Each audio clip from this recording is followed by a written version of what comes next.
produce in 5 years' time. So that all the wells that were drilled back in 2005, 2006 are now either capped or inactive. And as a result of that, the farmers who signed leases even as recently as 2012 are now paying the companies to keep the wells open because their royalty payments don't cover the production costs.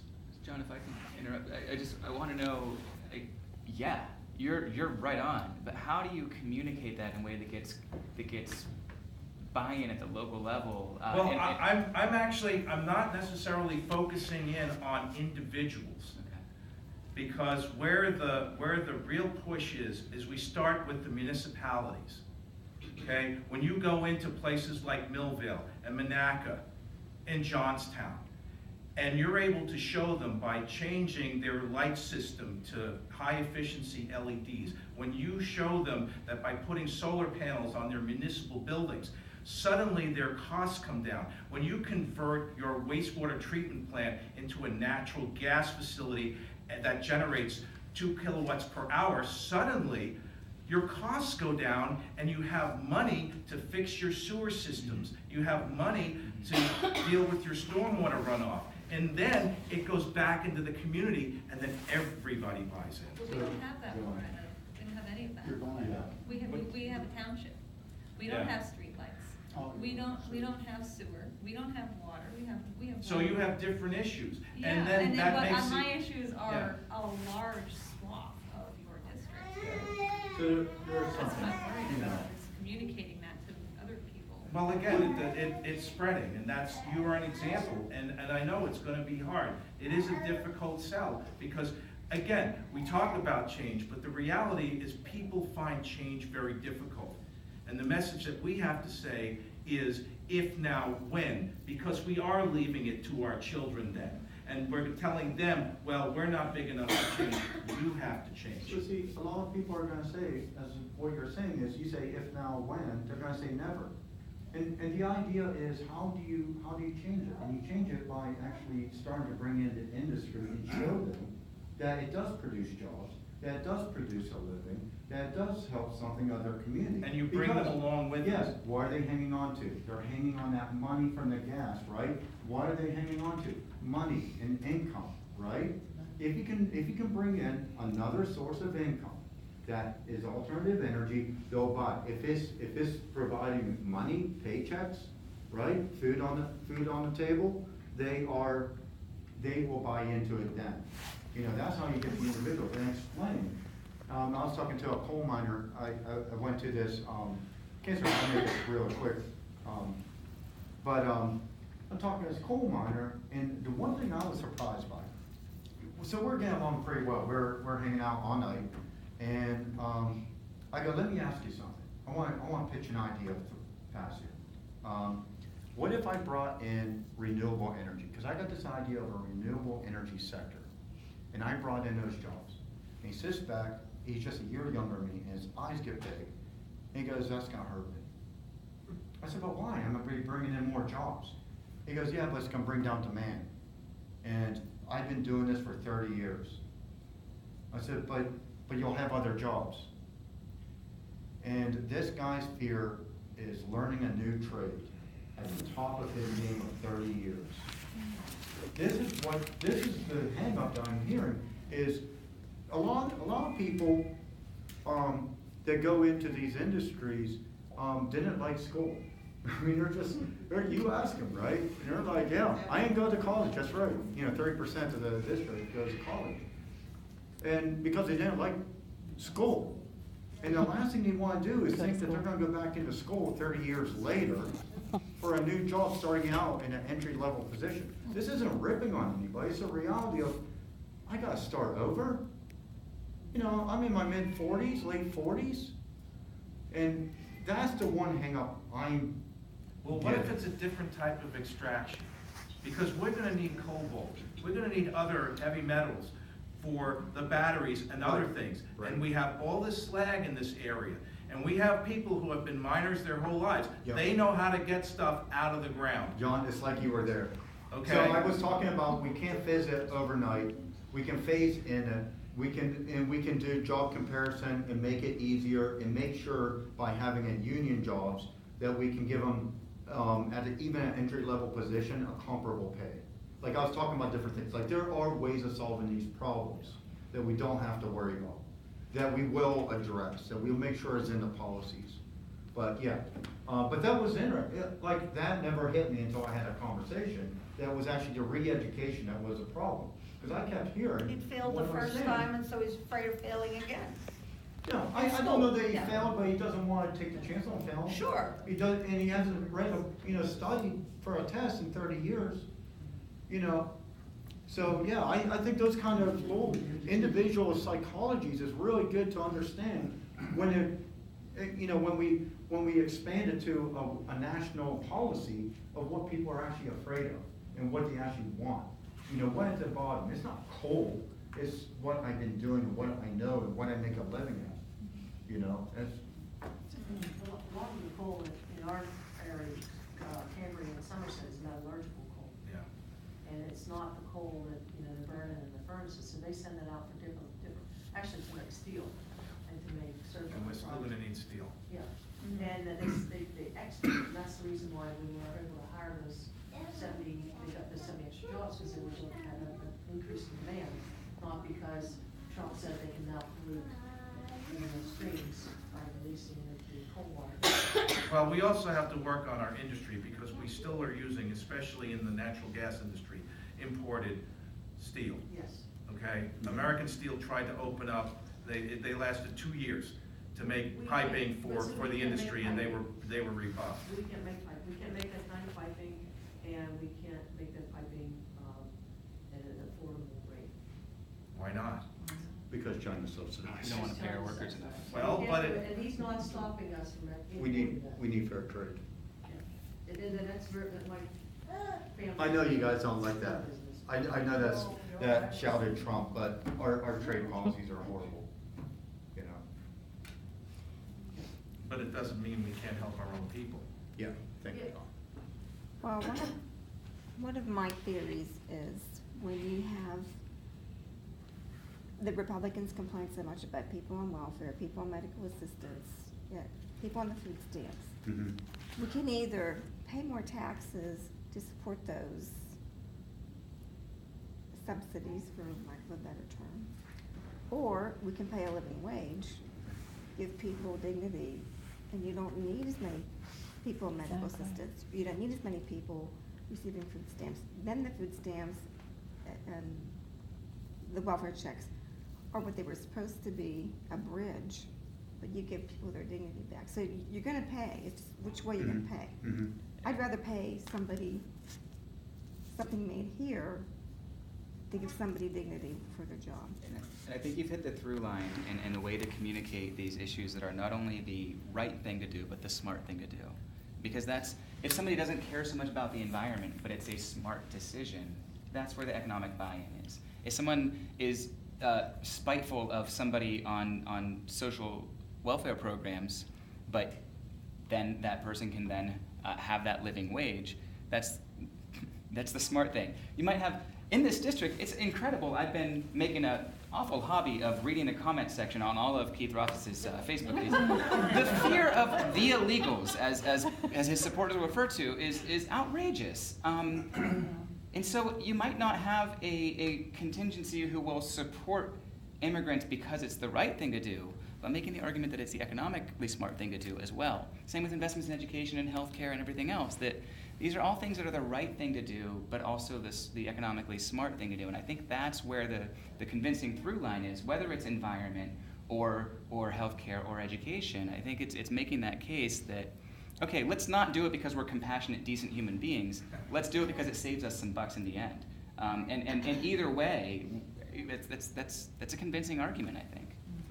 I'd like to address your, if you don't mind, your welfare topic there. My daughter is one of the executive directors in one of the counties in the area for the welfare department. And 80% of all welfare recipients are senior citizens that have run out of money. We never like to look at it that way. We always think of everyone, and in reality, it's 20% that are on welfare. and they do have a work position, they have to go out and work, and there is a limited amount of time they're allowed to receive welfare. We don't like to talk about that. We always like to just say they're all on welfare, but they do have restrictions. That's the Clinton, when Clinton was there, he gave it back to the states. 25% of our district is on Social Security. And that's considered a welfare by the Oh, I know. Republicans. But the fact is, we pay into that. We also pay into Medicare. This whole thing about, stealing from the kitty, and then, of course, these Paradise Papers that just came out. I mean, please, let's not talk about tax breaks for the rich when they haven't cleaned out the tax havens yet. Well, it's really like, you're no longer paying into Social Security because we're not gonna give it to you, but you're paying in to the millionaires' yards, So- doing their yachts. There's a, go ahead. It's an unrelated question. Assuming that only one of you is going to win the primary, what are those people who don't win the primary going to do after the primary? Keep working Same for thing Work its with hard to district. beat Rothfuss. Yeah, that's I think- I do every election. So that's, I'm really excited to be running with these opponents, because, I mean, everywhere we go, we're all there. I think everyone is sharing this vision of getting Rothfuss out of office as the bigger goal, and I think we all see ourselves as the best vessel to that end, but I'm on board, whatever the turnout, We and were just however it talking can go. Can I ask a related question to that then? Yeah. And I'm sorry if you've discussed this before I was able to get here, but looking at Rothfuss, and there's no right answer to my question, but looking at him, where do you all see his vulnerabilities? I mean, what are Healthcare. the issues, what are the hooks into? His voting record, absolutely. I mean, the fact that his signature legislation was for forced arbitration for banking businesses. So if you have a problem with your credit card, or if you have a problem with your bank, you are now, and again, this was a breakthrough and allowed us with the new consumer protection board in Washington, but they rolled that back because they wanted, and that was his baby, and he pushed it through. So what you're saying then is, I mean, his voting record, the negativities that I see of his voting record, goes across a whole spectrum of issues. I mean, it's, net neutrality, it's, the ACA, all these kinds of No things. money for Sandy. So when you look at vulnerabilities and you say his voting record is his vulnerability, does that mean that you look at each one of these segments of issues that he's addressed and say, okay, this is how he voted and this is how it affects you?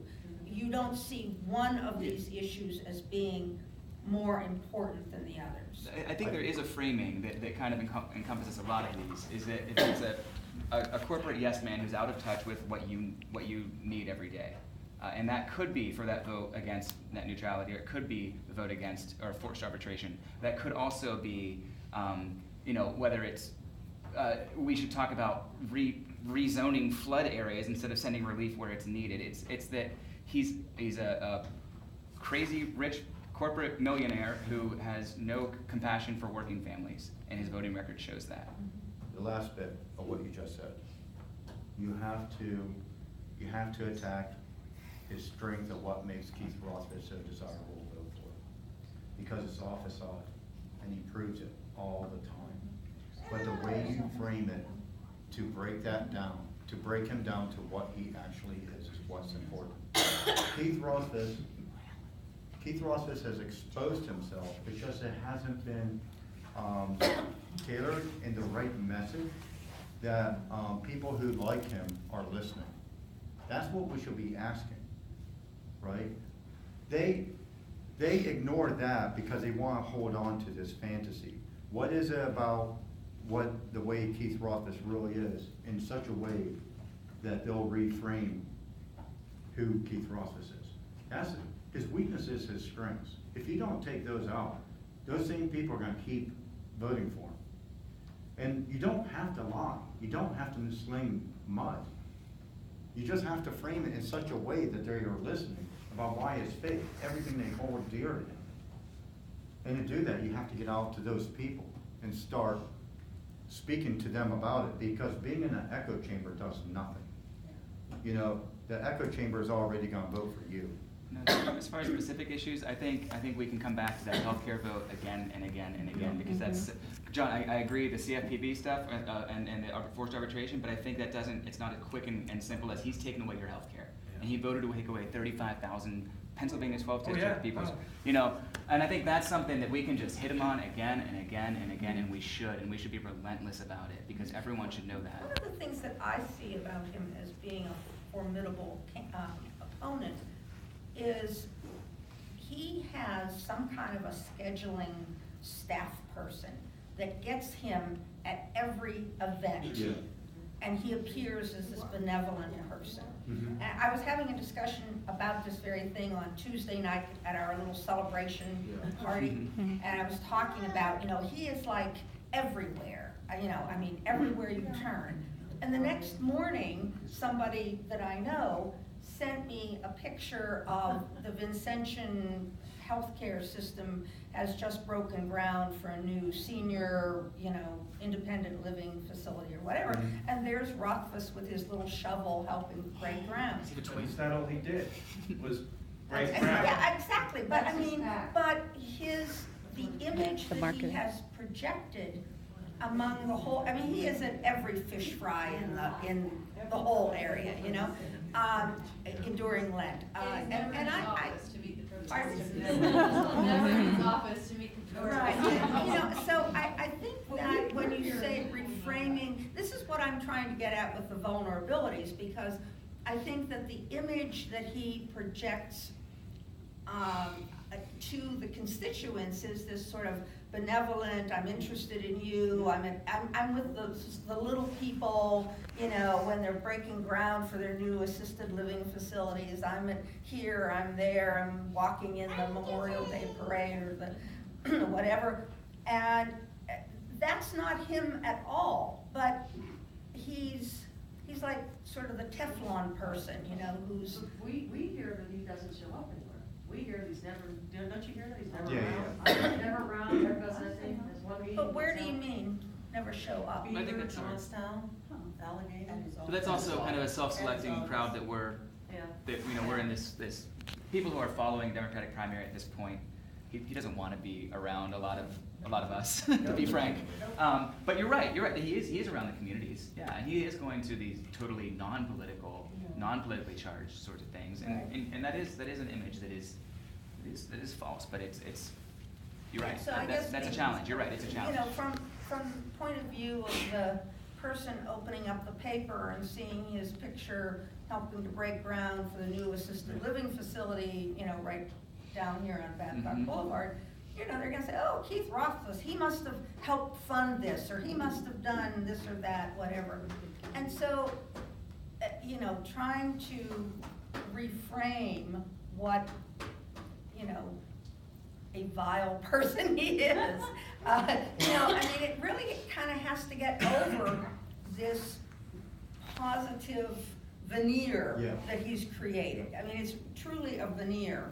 And I'm not quite sure how you go about that, you know? In Beaver Valley, I live in Beaver County, and going across the Rochester, East Rochester Monaco Bridge, there's a huge lighted sign about what he did something to the police in Beaver County, or the police in general, and they have a sign up there saying, call Rothfuss, we've had enough of it.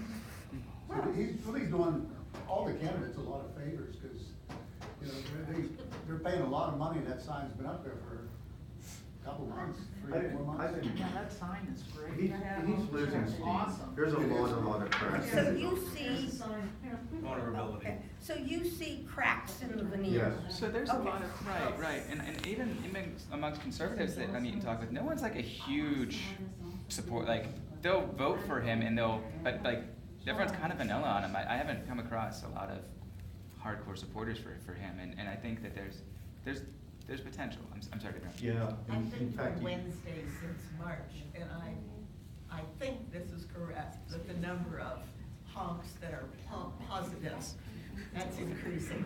The awareness is building. When we first started out, I think we got a lot of deer in the headlights kind of. We even had a few fender benders with people like, what are those people standing there, and what the heck are they doing there, you know?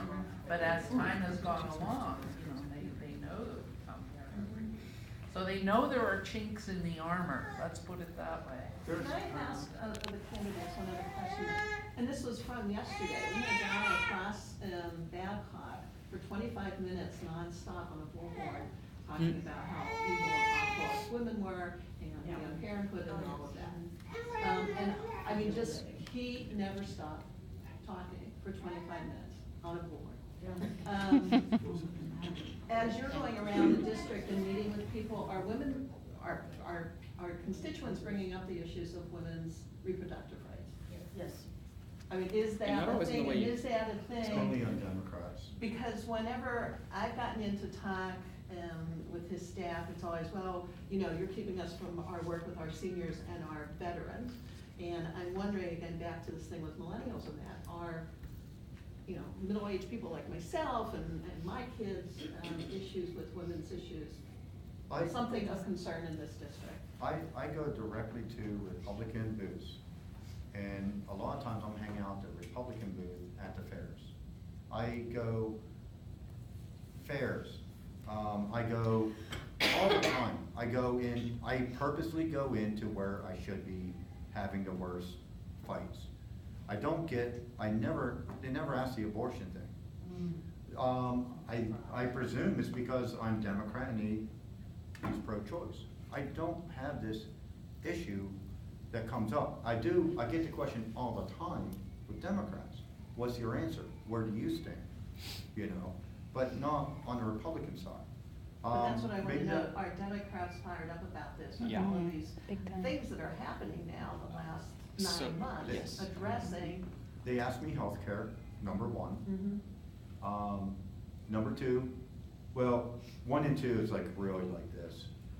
They ask me, how are you actually gonna bring back jobs? And they tell me, before I get to answer, a lot of times, not every single time, but a lot of times they say, don't just say jobs, you know, or don't just, what is your plan? And then the third thing is guns. Guns come up all the time for me. And I think that is a huge motivating factor for I know my social networks and group of men and women both of an all-out assault on women's reproductive rights. And I get a question in the kind of like asking for a friend kind of way if I'm in Cambria, like people here are gonna wanna know that you're pro-life, right? Like kind of, you know, like in a sort of like a roundabout way. And I was like, well, no, let's talk about that. But in terms, and that's a lot of older folks. But in terms of what is motivating, what is energizing people, it is, and that's something with Rothfuss too, and you know, and especially with, you know, when I describe him, I'm like, he's not a Trump Republican, but he's definitely a Pence Republican. And that is something that is fearful, because that is also knowledge of the way the legislative system works, and that is and exactly this is a huge motivating factor for I mean, as much as I want to say there's single issue voters on pro-life, I think, I mean, women's health and reproductive rights is a huge rallying point for a younger group, and that's, and I am hearing that, yeah, From absolutely. Republicans or Democrats? And that's the thing. I think there's less. It's generally. It's generally, and I think it's generationally too. That you kind of alluded to this earlier. That I think What's that? It's we're 50 so down, much it's less gonna be something. concerned with whether you're Republican or Democrat, and more concerned with just getting something done. I think people are just tired of that argument of like, okay, that's such. It's not to be trivialized, but let's get real work done, and it's. Yeah, I think people are just frustrated that that's able to be such a wedge issue in the grand scheme of things. I think it's the reason why we're seeing so many more women running right now. Yeah. Women are just sick of seeing decisions being made by 13 old white men sitting Right. around the table. You know? I mean, it's just ridiculous. Notre Dame I just agree. pulled back on that, I agree. they just pulled back on not having contraceptives for their coverage for their, But students and staff. That was great. They pulled back on They that. pulled back I on saw that. that they had. Until they reversed it. They reversed their They're pulling back on it, decision. yeah. All right. Let's clarify something that we're talking about. We're not talking about whether reproductive rights is important. Right. We're just talking about whether